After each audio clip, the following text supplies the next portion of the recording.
Hi, I'm Nina Samuels, and apparently you have nothing better to do with your time, so you are listening to the Holy Shoot podcast.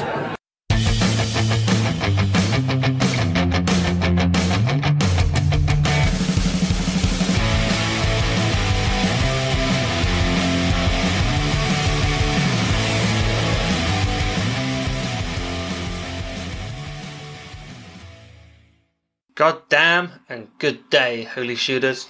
Welcome to another episode of Holy Shoot, a wrestling podcast. This week, this is Jason, and I'm flying solo as I conduct another one of my interviews with the faces of the wrestling world, but you don't hear from so much. Building on our discussions with t-shirt designers, rock bands, and independent wrestlers that have turned into authors. This week I spoke to the developers behind the Babyface Find Indie Wrestling UK app. Their app has been built to help you find out about all the independent wrestling events in the UK. And we had a chat about their history, how the app came to be, why the app's doing so well, the initial feedback from the wrestling community, and their plans for the future. If you want to find out more about them, you can just look for the Babyface UK Wrestling search term on your iOS or Android device to find the Babyface app. That's Babyface UK Wrestling. Make sure you include the UK Wrestling part, or you'll find a bunch of silly apps about making people's faces into babies. You can also find them on social media on Twitter, Facebook and Instagram at TurnedBabyface. It's the same handle on all of those. And they also have turnedbabyface.com. So we'll be chatting to them right after this break.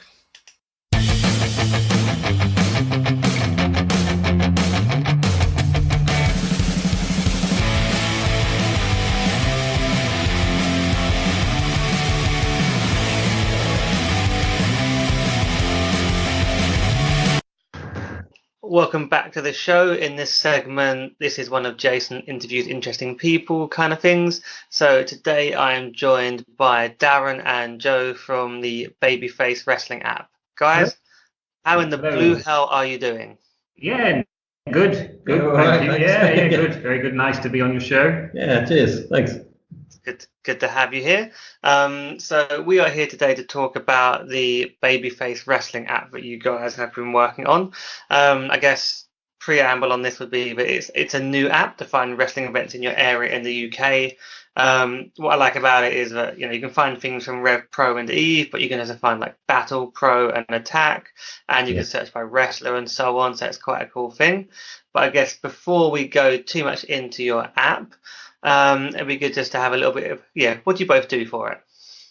Well, I mean, a bit of everything really. It's like we're all sort of pulling in everything really. Yeah, we're quite a small team, so there's myself and Joe who look up the events on Twitter, Instagram, things like that, keep the app up to date. We've also surprisingly strenuous. Yes, it's a lot of work. It is a lot of work. It's more work than we thought it would be when we started to do it. We finding new things, and my younger brother is the coder, the technical whiz behind the whole thing. And then we've got another member of the team, Joe's girlfriend, who helps out with finding all the events and updating the app and things like that as well, and doing some of the graphic design and things like that. So it's a small team, but we're all kind of dedicated to it, and it's cool. Helping each other out. So when did the app launch? It's recently, right? How old is the app now? It's 10 days old. We launched on Friday the 19th of July, which is, I remember that, it's my wife's birthday as well. So she had a fun birthday with me on my phone the whole time checking. But she appreciated that. Actually, I told her to take her to see The Lion King. We went into The Lion King in the cinema, and it was all kicking off on Twitter and things like that before we went in. And I said, I promise I'll put the phone on Do Not Disturb, and that was like the hardest 2 hours of my life to put my phone on Do Not Disturb and sit for a film while all this stuff was kicking off on Twitter and things like that. So no, it was cool. It was So the app's 10 days old. The app. It's very young, early days for us. And on top of that, I've heard mixed reviews for The Lion King from my friends. So even then, I don't know if you enjoyed the movie that much. Hey, yeah, I mean, it's. I haven't seen it. You haven't. I mean, I was watching it, but I was thinking too much about what was going on with the app and things like that. What's happening? What's happening? Yeah, what's happening? I want to know. Yeah. So, no, it was all right. I mean, if you've seen the first one, you've seen, This one. Yeah, spoiler. it's not a difference. Yeah. So we're recording this on July 30th, so 10 days old at this point. And the app is available on iOS and Android, all the places you'd expect to find it. Yeah. How is the initial reception going actually in the first 10 days? Well, I expected 5 or 6 downloads on day one. And we got 1,010 on day one, so that was a lot more than what we thought. Yeah, it's been a very warm, welcoming reception. Yeah, there's some really decent guys out there, that really sort of championing what we're doing, and it's sort of helping us go, okay, let's continue with it. It's helping, and that's what we want. We want to help the scene grow, and we're getting confirmation from people. That's helping exactly how we wanted it to help. And even on day one, it was just so cool to see guys who were just on the way up in the scene, like guys like the OGMO, Gene Money, Danny Duggan, all kind of tweet out the support and that they think the app's great and things like that. We're followed by Mark Andrews on Twitter, which is mad. So that was a fun one to see. So some of the support that we've had has been really, really awesome to get. I mean, we didn't expect to get that in the first couple of days, so that's been really surprising and obviously a welcome surprise for us. That's great. That sounds cool. I mean, so you talk about the support from other people. So I think I became aware of the app through Mark at the wrestling event calendar, also known as WEC UK on Instagram. Strangely, I realised he sat behind me at a progress show, and my mates got talking to him about other things that we're all into in terms of our podcast and the Watch Wrestling in London group.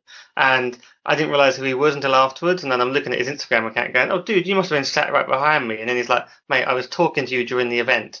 Yeah. I was like, "Oh, okay, that's who you were." My mates didn't explain that's who you were when they were chatting because they didn't know about the actual Instagram account. So he's a cool guy. It makes sense that he's helping you guys out in terms of he's also talking about what's going on in the world of wrestling. So to talk about the app a bit more, I mean, the way I did a little intro about it, it's a really cool app for wrestling fans in the UK in terms of you can put in your location and it'll tell you all the wrestling events in your local area. I mean, that's the sort of the basic beginnings of it. I mean, would you describe it in a more interesting way than that, or is it that's the core job of what it's doing, helping out wrestling fans, right? Yeah, that's the core job of what it's doing. Another thing use of it that was kind of unintended, but we've seen being used is obviously if you can search by the wrestler, you can see the events that they've got coming up, but you can also see their past events. So you can click on obviously that button at the bottom, and you can see the history only goes back as far as say May at the moment, because obviously that's when we first started to track the shows. And we are going to look at filling out the history going back, but obviously it's not a priority at the moment because the main core of the app is to show people what's going on in the future. So it's almost in a way a small sort of like a Wikipedia almost for wrestling in the UK, or it will eventually become that way when we can flesh out the history of all the promotions that we've got on there. Yeah, we do want to do that, and so people can look back at it and see the cards and who's beaten who's not, things like that. Yeah, and so you can see who's faced who. I wonder if this guy's ever wrestled in Fight Club Pro. Oh, let me have a look. Oh, yes, he has, and he wrestled, I don't know, say Trent Seven or something like that, So it's a cool little fun bits of information if you're a wrestling nerd, which obviously most of us are. It tends to be, you don't tend to sort of be on the fence of wrestling, do you? You either really love it or you really hate it, but so it's a fun little thing like that. Yeah, it's really cool to see. I took it for granted because I work in London, live just outside London, but the amount of wrestling I can see if I wanted to, just all the time in London is phenomenal. But I appreciate there's lots of wrestling actually in other parts of the country, in particularly up north, where there's also a very vibrant indie scene. So it's cool to see the amount that is going on via this app. Because my location default setting is I think 30 miles or say 10 miles, but you can just build it out a lot of that and just see the amount of wrestling going on in the UK at any time. So it's nice to see that as well. And you sort of, like I said, and you can track where wrestlers are and know how busy some of the guys are. And I think you guys do that. I think I've seen on your social media that you've been tracking like who the most active wrestlers in the UK are at the moment based on that data. Yeah. That's based off of the data that we know about. There's a lot of data that we're still yet to find out. We're adding promotions every day. We're adding in wrestlers to it every day. It's crazy that the amount of people that are actually wrestling in this country. And when I was first started to track the data, when I got to about 500, I thought, surely this is it. Surely there's not going to be any more than 500. That's the point, though, isn't it? You see, like, oh, there's more. You're like, well, this is the point of it, to make you be able to know that they're there, because there's some really good talent and people that we've gone to some local shows and seen people that we never heard of and gone, oh my God, they're great. You'd be able to find it on the app where you can't necessarily find it online, even if you're trying. It's even if you're looking for it, this information is hard to find, which is what I've found since I've been trying to find it. A lot of promotions will advertise in very disparate ways. Some may advertise on Twitter, some may advertise on Facebook, some don't at all. No. So we find that maybe having it all in the one place would be really useful. I mean, I've learned about so much great wrestling near me just from working on this app. So we think it's a great tool to have, even as fans ourselves. We keep using it, don't we? Yeah, we found ourselves the other day checking our own app to find out the start time of a show that we were going to last weekend. So we've got some use out of it ourselves, which was quite cool. So what you said something earlier, I figured you probably had some really clever RSS systems in place, and you had data coming in from the different promoters, and it was all coming into a database, and it was all automated. It sounds like you're scouring Twitter and looking for information. Is it that manual at the moment? It's that manual. Yeah. I feel like having that level of human review makes it relevant, and then keeps it less prone to error and things like that. So that's one of the core things that we feel is we want to sort of maintain of the app, is making sure that it's completely relevant. There's a lot of promotions that we initially sort of noted down, and then when we researched it a bit more, we realised, they're not actually, they're sort of defunct. They don't exist now. They've stopped. So we can't really have that on there, because they're not going to, unless they reopen, Yeah, we've looked at some ways of doing it. Not to say that it won't change in the future, but for now, just that level of manual review, I think adds to the overall, the usability of the app. We know that the data that you're seeing has been actually looked and checked by someone. I'm not saying it's 100% correct all the time. There might be, the odd thing that's been missed here or there, but it's definitely a labour of love, though. We love doing it, and it's interesting for me as well, as a massive wrestling geek, to actually dig down into this as well. So what I found really cool about it is and I think from what my research is, I think you guys are also massive fans of this act, but I'm a big fan of Session with Martina, so I'm testing out the app, looking her up, and I can see, in August she's scheduled to be in Sheffield, then she's off to Cork, then she's off to Castleton, and in theory you'll be adding in past events at some point as well, so we'll be able to see even more. So it's the ability to just literally track where your favourite indie stars are in the UK is a pretty cool feature that I've not seen before. Yeah, thanks. Yeah, no, that's great. Nice fun for us as well. I mean, because when you're actually entering this information in, it's so bitty. So when you actually come to actually look at it as a whole, you say, I know Phantasmo's touring. El Phantasmo he's back in the UK doing a little mini tour at the moment, after obviously his great work that he's doing in New Japan Super Juniors. And I've seen every few days, he's booked to work there, But now if I go on the app, I can actually see trace his route that he's doing and see what shows he's doing every day. So it is fun, even for us just to go back and check that information, as you said. You can realise some wrestlers really clock up the miles when you start seeing where they're sort of travelling around the entire UK for these different shows. Definitely. Taking it a step back, so this app is great for fans of independent wrestling. Like I said, be it some of the bigger ones like Rev Pro and Eve, but also the smaller ones from all around the UK. What got you guys into independent wrestling in terms of, and made you think this is a really good app, we should build this?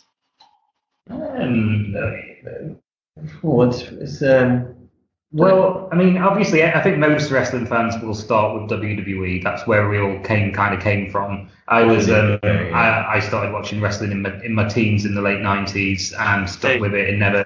You caught the Attitude Era. Oh yeah, it was smack down in the middle of the Attitude Era. You introduced me, didn't you? At Yeah. TLC. The first match that I showed to Joe was TLC 1 at SummerSlam 2000 when we were still sort of teenagers at the time. Like a sleepover and staying it was the coolest thing. So after that, what sort of got us away from watching WWE and our eyes on other stuff was Nakamura AJ Styles at Wrestle Kingdom 10. We heard all the buzz about that. We checked that out and thought, well, what is this? And we've been hardcore New Japan fans since then. And from there on, we just thought, okay, what other wrestling's out there? We've been watching WWE for so long. Now we've found this other great stuff, and we got into our local indie in Telford, which is where we're based. Yeah, sort of filtered through, and then you find there's more, and there's more, and there's more, and you want to see it all. Yeah, and then we found Fight Club Pro, which was 20 minutes from our location. It's in Wolverhampton. The first Fight Club Pro show we saw. It's funny you mentioned Martina earlier, because that was the thing that got me sort of hooked on the indies as well. Yeah, no, they entertaining as all hell. They were running a show, and they had Joey Ryan and Candice LeRae as World Securities Tag Team. Against Martina and Shea Purser. And it was just so ridiculous and over the top. There was Toblerones involved. She was bumping on Toblerones. Obviously, Jerry Ryan with his old lollipop shtick and sort of everything like that. Yeah, it was just so much fun, and since then we've just been totally hooked on it. Have to see it, don't you? Yeah, have to. Yeah, it's unmissable. I think. Matches, Yeah, I think that's session definitely one of the things that helped me get into the indie scene. I'm trying to remember what show I saw first at, if it was maybe a Rev Pro show or a Progress, I'm not sure, but just sort of, when I first started going to the indie events, and you see stuff like her act where, yes, Session Moth Medina is like a comedy character with the whole drinking with the lads and all that kind of stuff, but then you see her doing death matches and other things, and she can actually wrestle. So you appreciate there is a lot of talent and like people building characters. It's not just 5-star indie wrestling out there. There's lots of actual characters at the same time. Yeah. Something for everyone, isn't it? Absolutely everyone. It's a professional wrestling. It's a beautiful thing. Yeah, I love it. I really love it. So we got that point. So how did so you got into sort of independent wrestling? I think you guys have seen some great matches in the past. You've seen, I guess, a lot of the guys you get to see on the UK independent scene over the years, like Ricochet and Ospreay, and the British Strong Style and all those boys. So you've had a chance to see a lot of those guys, right? Funny little story about Ricochet and Ospreay. We Defiant, before they were called Defiant, what Culture Pro Wrestling. They put an event on in Milton Keynes Ice Rink. And we'd heard about it, but we weren't. What sold us the ticket was when they announced Will Ospreay versus Ricochet. And if I was to say to you, like, what are Will Ospreay and Ricochet known for, you would say high flying, that kind of thing. Yeah, flippy shit. Yeah, flippy shit, exactly. And within the first 3 minutes of that match, the top rope broke. Oh no. How did they work? How does Will Ospreay and Ricochet work a match when there's no top rope? How did that look? They did so well. They did really well. I mean, Ricochet was still doing all of his spot from the middle rope, and they kind of made a joke about it, didn't they? Will was like doing some moves off the top rope, but it was obviously it snapped. It was on the actual mat. That was fun. Really enjoyable. It was really fun. They made the best of a bad situation, but that's completely professional. Yeah, and so some great stuff. So what actually then led to the app? Like, who had the idea?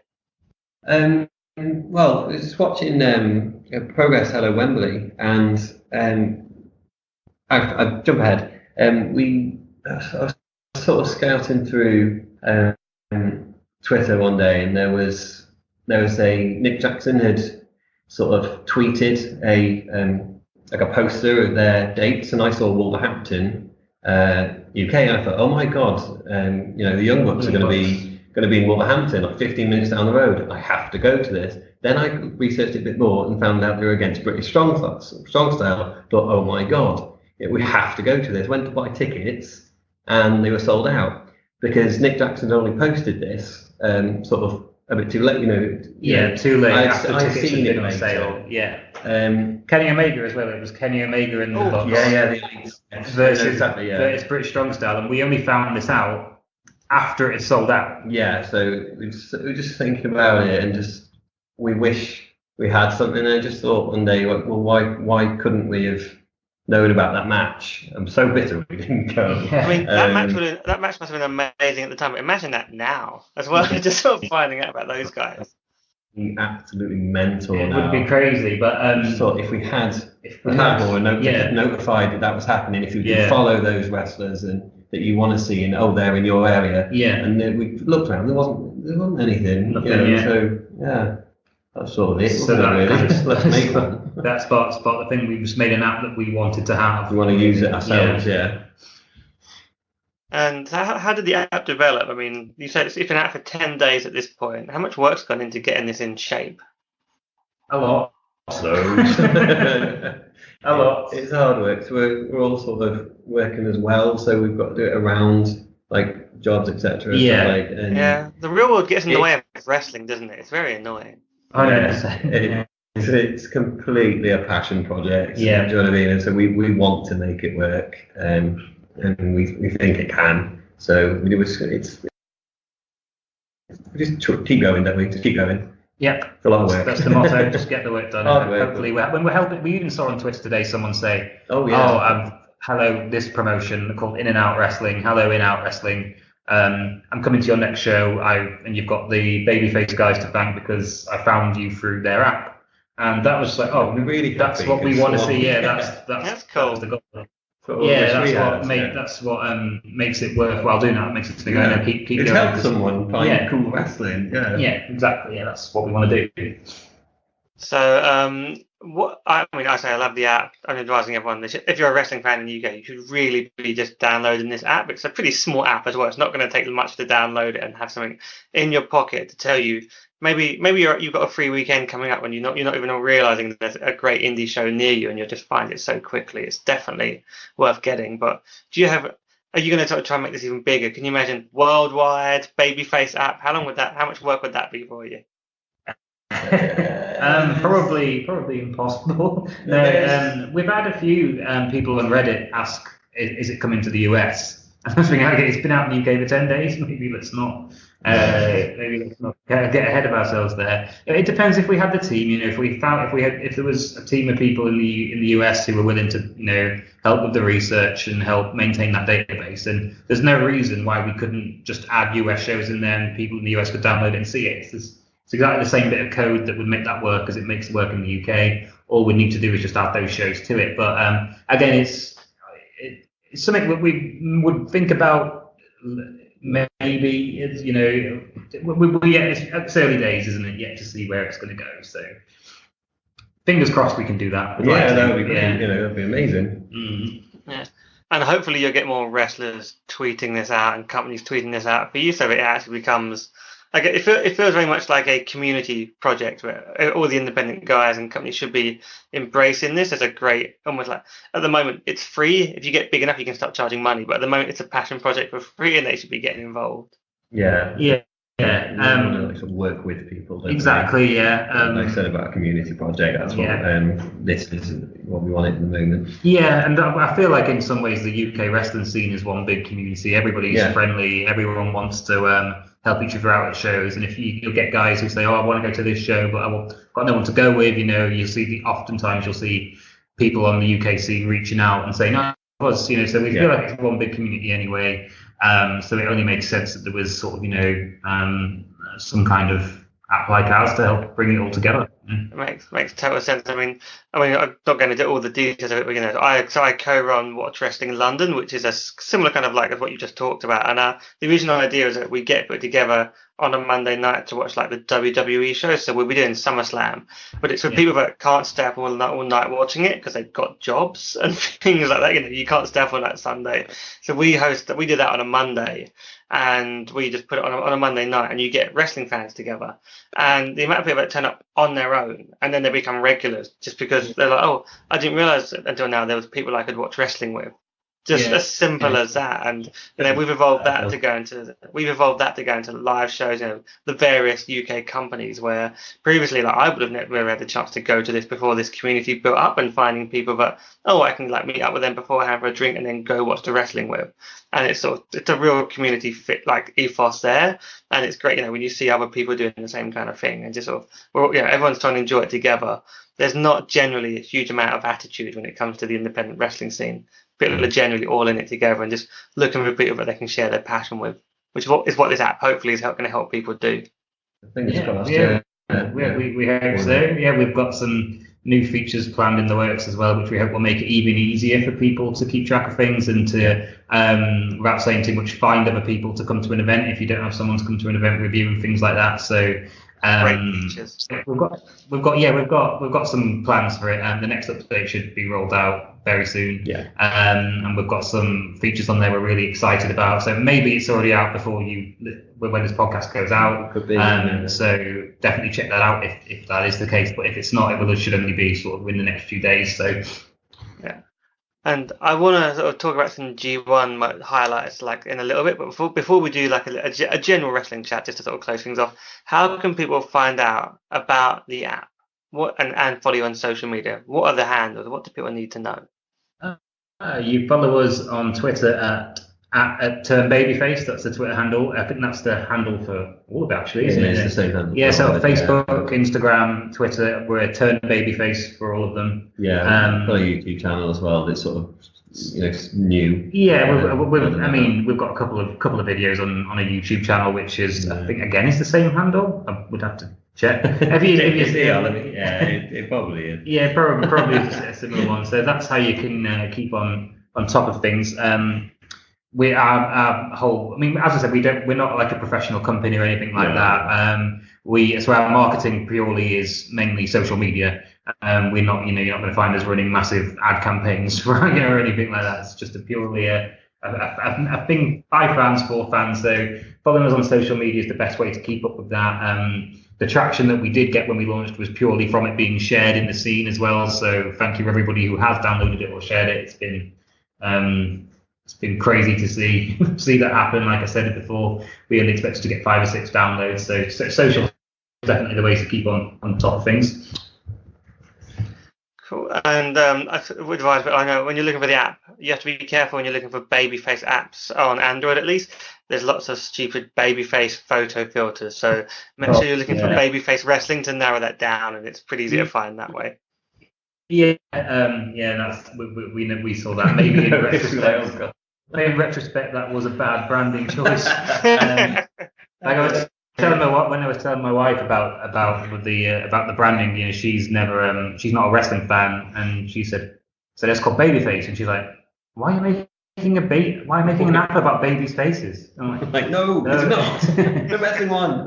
We feel like anyone who has the app will understand the term, so it's not really too much of an issue. But yeah, just I think if you just scroll past the faces until you see the black wrestling ring, stands out amongst all the Babyface cartoons you see on there. So yeah, you're fine. Yeah, if you add wrestling or UK wrestling or something like that, it will be the first thing that shows up. So yeah, so Babyface app, you'll see it's a black background. It's like the circle, and then there's like the ring in the middle. It's pretty easy to find, and it obviously look for the thing that looks like it's wrestling and not a baby's face, and you should be all right. Yeah. So I had to recently ask Nina Samuel to record an intro for our podcast, and it's like, and I thought she'd get it. She made like, because they're called Holy Shoot, but so you tell us some bit of that, and they're just like, what are you talking about? Like holy shit or holy what? They're like, no, Holy Shoot, and like, what's a shoot? It's like, if you were a wrestling fan, you'd get it, damn it. So Exactly. Nina Samuels delivered it perfectly, which was nice. So like, if you find it, someone who's in the industry or as a fan, they will get the reference right away, and that's almost a good filter. Exactly. Yeah. Exactly. All right. So.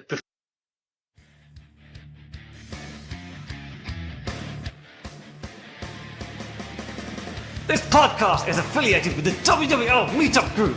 WWL, or Watch Wrestling London, get together with many fans to watch pay-per-view replays on Monday nights and attend live events across London, be it WWE, Progress, Rev Pro, Eve, and many more. It's a great way to watch wrestling with friendly people, and all are welcome to join. You can find out more at watchwrestling.london, or just Google Watch Wrestling London and you'll find the meetup page.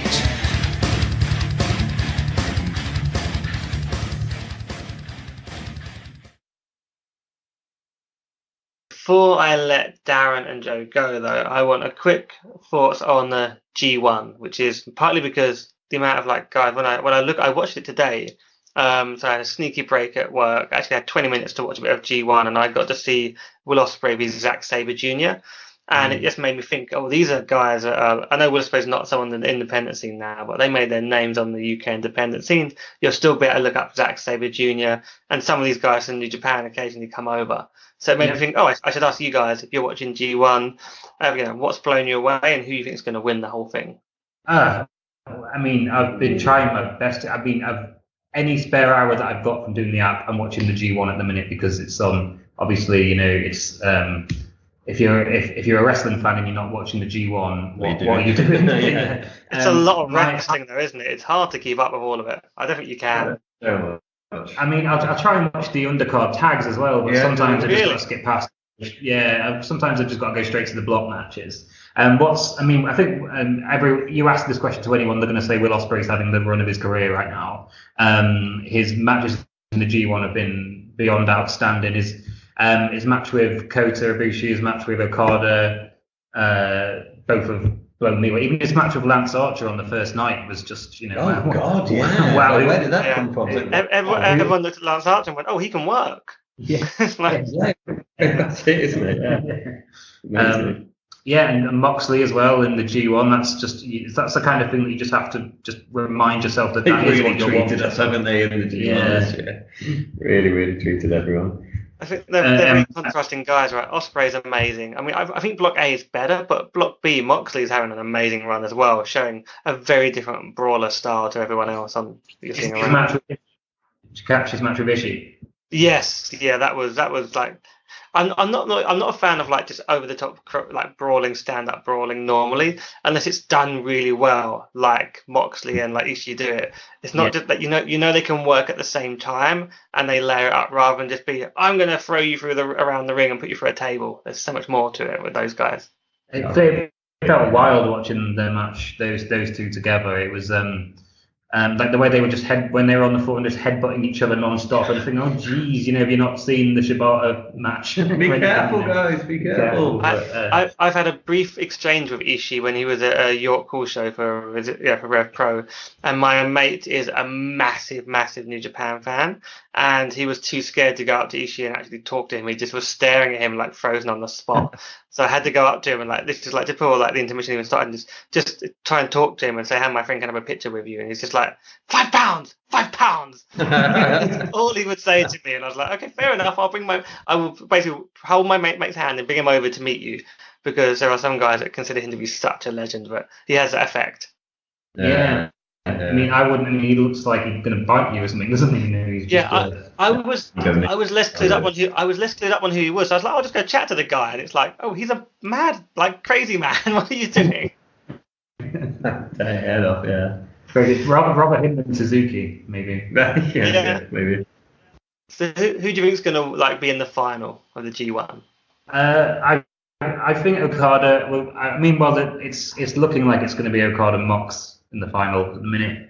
My pick'ems going in was Okada and Jay White, but unless short of something of a miracle, I think Jay White's pretty much one more loss and he's out. I think maybe that might be. Yeah, I think he's got to go on a run.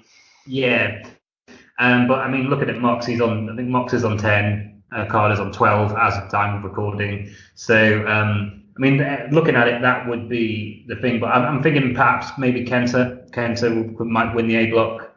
Not quite sure yet, but we're doing Okada G1 win, I think. Yeah, I'm massively surprised by Kenta. I'd written him off because I just remembered his last few years of being not very motivated, but clearly is now. But I'd gone originally for Ibushi and it was Ibushi and Naito. I thought that was going to be the final. So I think I'm completely wrong. So it's still cool, but there's like so many options. Well, Gedo does this every time. I don't know if you ever do any pick'ems or anything, but I picked Sabre Jr. to have a massively strong run, and he's at the bottom of the block as well that he's in. So that's part of the fun of watching New Japan, isn't it? They always surprise you. They always have something new. Yeah, and we've still got. So I think we're up to. I think the time we're going up to 9-10, so we've still got a lot to go. Yes, we're just over halfway, I think. Yeah, and I haven't watched today's show yet, so. And then And then a bunch of these guys from New Japan will be over in the UK. Hopefully, I'm hoping some of them are going to be at the York Hall show, like the Summer Sizzler. I'm waiting to see a bit more confirmed. But then, of course, they've got Raw Quest, so I'm guessing that'd be on the app. If anyone who's like living under a rock and doesn't realise New Japan is coming over here at the end of August. It will be on the app by the time this recording goes out. There you go. It's not Cool. at the moment. Yeah, I mean, our MO was really about the smaller indies, but I mean, obviously we want to keep it. If there's wrestling in If the there's UK, any wrestling, yeah. it's something that we do. We want it all on there. Yeah, like we put NXT UK on there and things like that because there's no point saying, oh, it's WWE week, so don't include it. This is about indies. It's not. Yeah. It's about wrestling.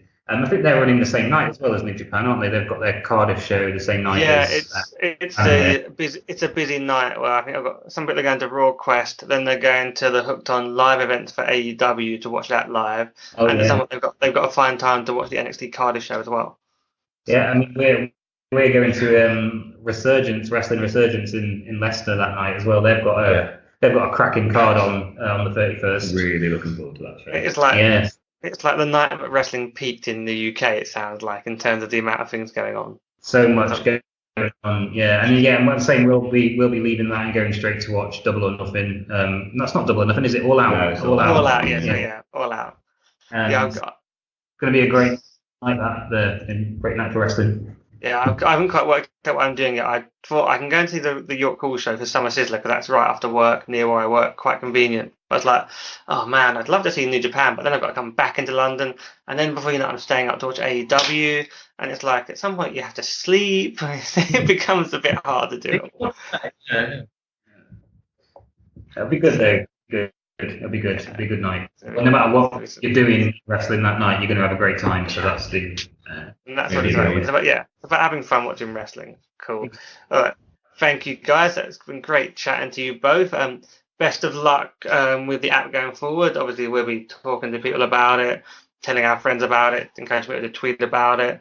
And that's the Babyface app. And also if you're not sure, look for Turn Babyface across social media. And we'll make sure we sort of post that and put it on the the podcast description so you can find the guys as well. So thank you both. I'll let you go back to app development. It sounds like you've got a lot going on. Yeah. So thank you very much for having us. It's been really fun to chat to you. Great chatting to you both. Maybe see you in a show at some point. Yeah, Progress or Red Pro or something like that. So. Definitely, you'll have to let us know when you're about town. I'm sure we'll have some of our group at various shows. Or pop by to one of the Watch Wrestling London things if you're in London on a Monday night and watch one of the pay-per-view replays. Yeah, definitely. Cool. Thanks, guys. Bye. Okay. Hey, you! If you like the podcast, then remember to like the Holy Shoot Wrestling Podcast on Facebook and follow us on Twitter at Holy Shoot Pod. Do it! Do it now!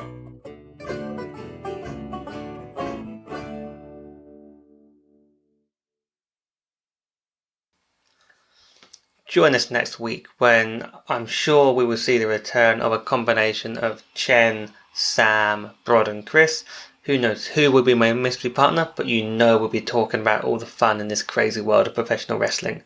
But to close out on our theme of Babyface for this week, I'm going to play a song called Face's Lament by the band Cheap Pop from their album In Gorilla. So Jackie is the lead singer and one of the songwriters for the band. She's actually going to be on a future episode of the show. I'll be arranging that in the coming weeks so we can talk all about the album. And you can find this album on Spotify. That's Cheap Pop in Gorilla. But she's also an incredibly clever person who has been writing her PhD, which includes chapters on the world of professional wrestling. And we'll be talking about that in more detail when she's on the show. But to play us out, this is Face's Lament.